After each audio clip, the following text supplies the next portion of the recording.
Ladies and gentlemen, boys and ghouls, fiends of all ages, welcome back. I am your host, Anarchy Ass. We are back in Riverside, Illinois today, and we are at the site of a church and also of an orange car that likes to stare at me. This is it right over here. Hey, how you doing?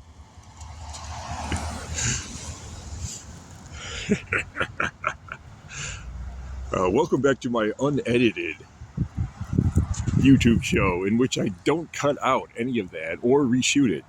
I've got my new shoes on today too. These are my Puma Mellows.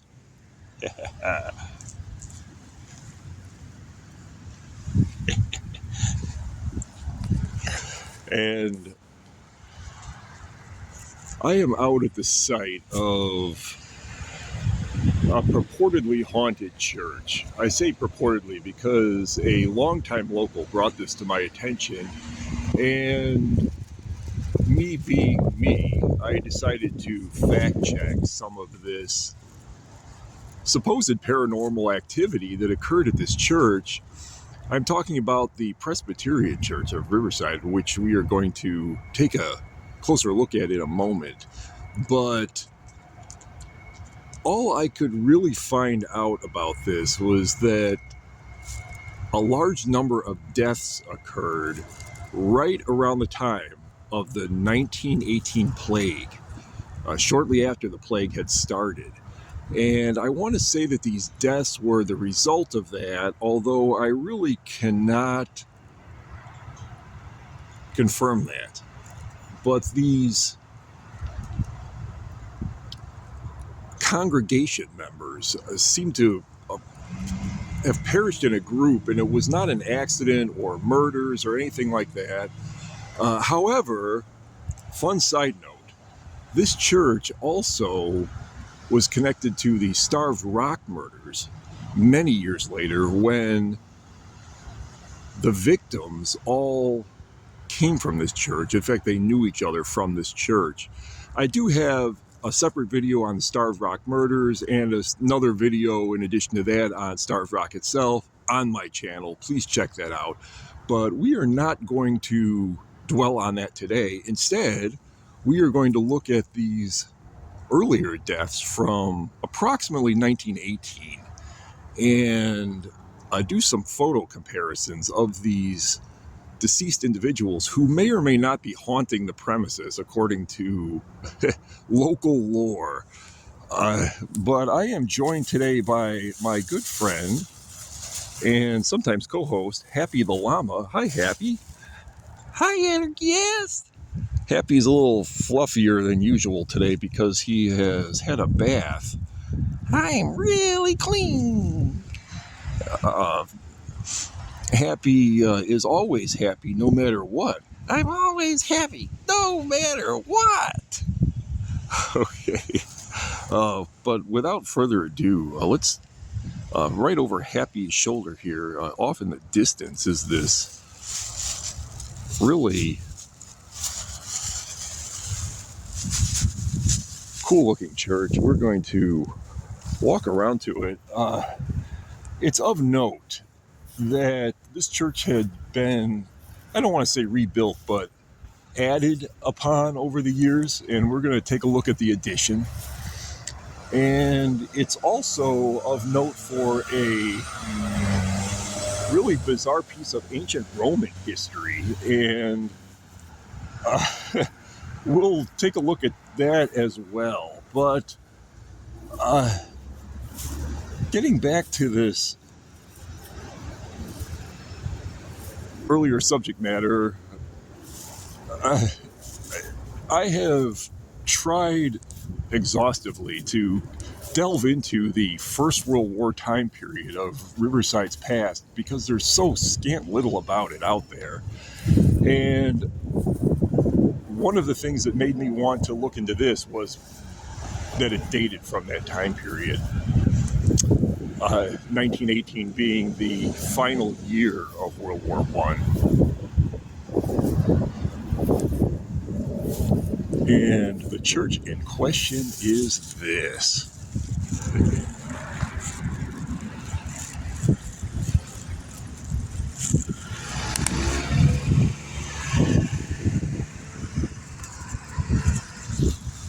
Of course, there have to be people here unloading.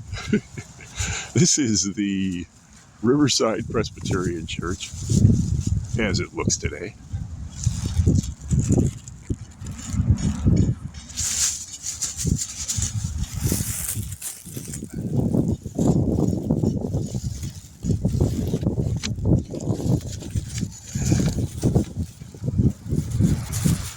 I haven't been able to confirm with anybody who currently goes to the church whether or not any paranormal activity has been seen recently, but I definitely want to do a photo comparison from this 1918 time period.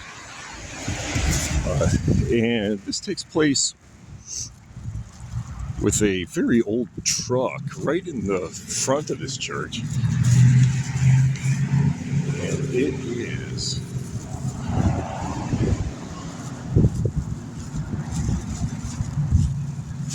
right over here. You can see this lovely stained glass. I guess the photographer would have been right about here. Look at the entrance, and then this is the photo from 1918. 1918. Present day. What you got going here today? Just doing a little photo comparison to the front of this church. I see all kinds of people walking around town today. Yeah, this photo is Look from. at that. Yeah, that is from way back in 1918. Awesome. Yeah, that's when we had the vestibule over there. Yeah, it's no longer there, obviously. When we did the roof, we saw kind of vestiges of the roof up inside there. Oh, really? Still in there? Before that, yeah, they just kind of built the gable end over it. I can't really identify what kind of truck that is that they have, but it would have been Wow, from that time period. that's awesome. Yeah. That is awesome. I guess we're standing right about where the photographer would have been too. I would imagine, yeah. Yeah, if you look at, you can see the windows are the same. How small that tree is. Yeah, that's incredible. That's not going to be around too much longer. It's dying. Oh, really? Oh, that's a shame because it would have been in its infancy at this time. That is awesome. This church is supposedly haunted. I don't know if you've ever seen anything or heard I've anything. been here for 40 years. Okay. I've been every part of that church, attics, basements, crawl spaces, underneath the sanctuary. Nobody ever Never. came and haunted me. Yeah, Maybe I'm the ghost. Yeah, I'm not really here. yeah, That's awesome. the other thing I wanted to get a shot of was this. This is supposedly from ancient Rome. Are you familiar with this? No, there was The Appian Way, right? American Way, yeah. Yeah, this is from the. People in this McDonald's went on vacation and brought it back. Oh, I see. 1897. Get a picture of that. I guess that's the roadway that leads up to Rome, right? It's I don't know. okay. I haven't got the faintest idea. It was way before me.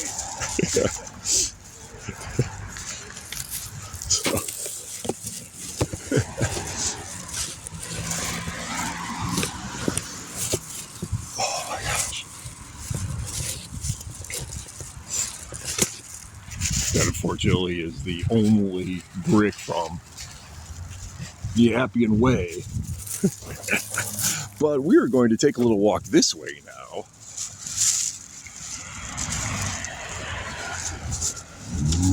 Because I want to do yet another photo comparison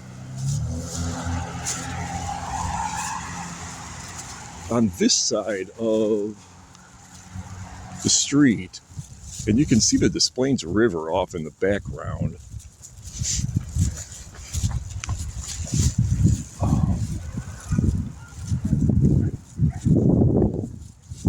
This is pretty muddy here today, so I won't try to walk down to the river itself, but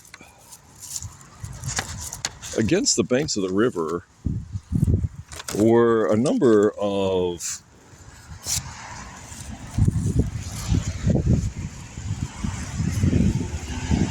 members of this church congregated right after the other photo was taken. These might even be their wives, I don't know, but this is them in 1918. And you can see these wonderful period clothes that they have on. Even though they're bundled up for winter, they still have their First World War era hats on. And a commenter on one of my other videos asked what this time period is known as, and this is known as the Edwardian style of fashion, which followed the Victorian style and preceded the Roaring Twenties flapper style that caught on and really stayed in vogue through the 1930s. But here you can see the really heavy coats on these women.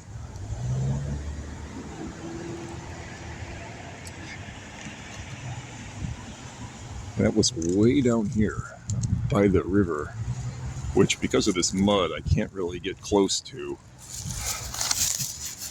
But I do want to do one other photo comparison, and that is a photo that was taken inside the church in that vestibule that that gentleman mentioned earlier, that is unfortunately no longer there, and that's why I couldn't go inside the church to do a comparison. But look at this photo. This is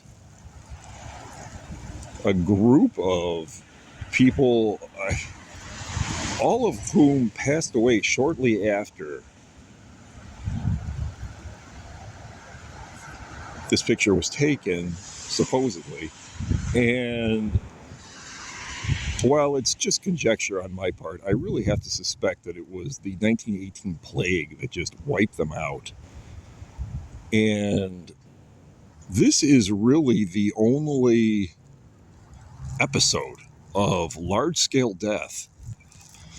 I say large-scale, it's a number of people all passed away around the same time at this same church. Is this connected to the supposed haunting and paranormal activity that occurs here today? I don't know. But this is, if I'm going to guess, that is what I would put my finger on. You can see the varying ages of these gentlemen. They're mostly kids, but not all. And that too really points the finger in the direction of disease.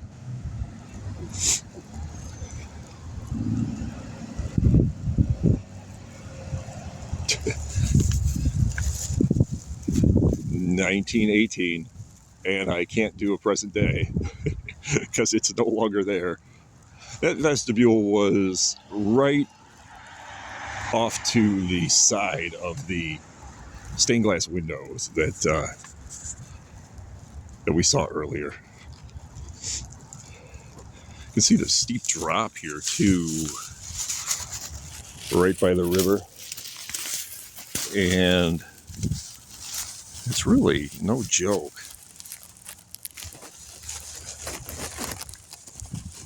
It's just as bleak in winter now as it was back in the First World War time period.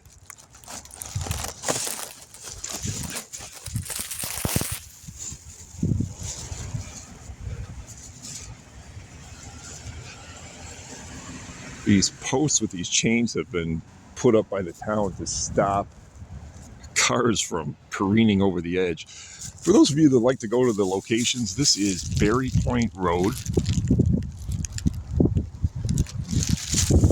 Get a close-up of that. And there's really nothing else on this block other than this park leading up to the church. This is Berry Point and Blooming Bank.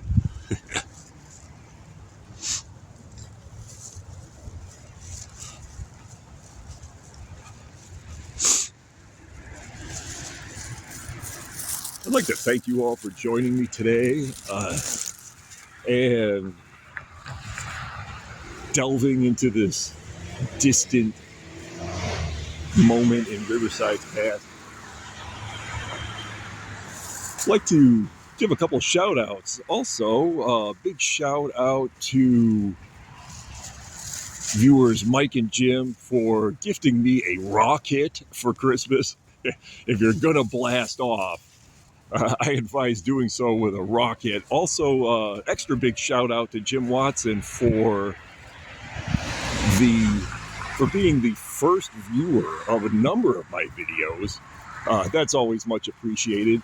And while I'm at it, you also, the viewers at home, don't forget to like and subscribe. I really appreciate the high viewership my last video received.